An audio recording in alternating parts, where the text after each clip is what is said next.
Let's talk about maladaptive daydreaming.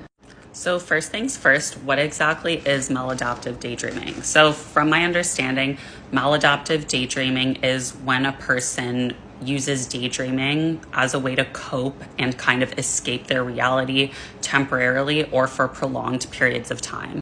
And some people can get so wrapped up and involved in these maladaptive patterns that they lose themselves within these dreams for, again, sometimes very, very lengthy periods of times, and they lose touch with reality.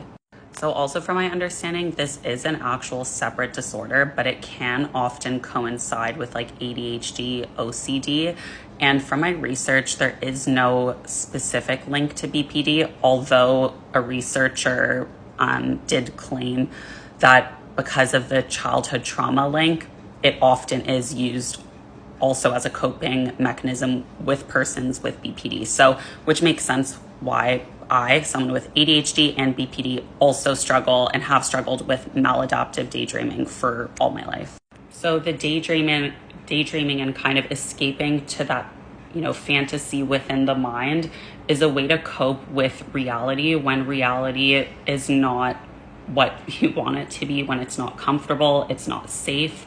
And maladaptive daydreaming, I didn't know of this term for a long, long time. I just kind of thought I always had like a very rich imagination and like a rich inner world and things like that. But this term really adequately describes a coping strategy, somewhat negative, I guess, in order to deal with my reality. Like when I was within toxic, abusive relationships, I would dream of a life without that person, living freely, being able to make my own decisions. And at the time, I felt like there was no way that could ever be my reality.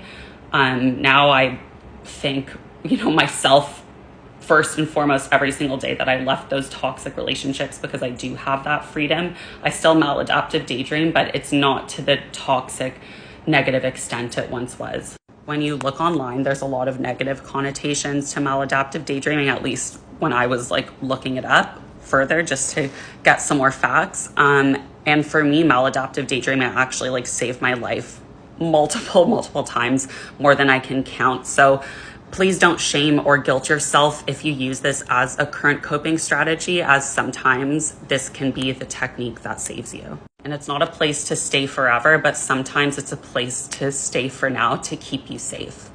Knowledge is always power, and if these terms settle with you, I really empower you to do more digging and discovering more about yourself. Those things will set you free.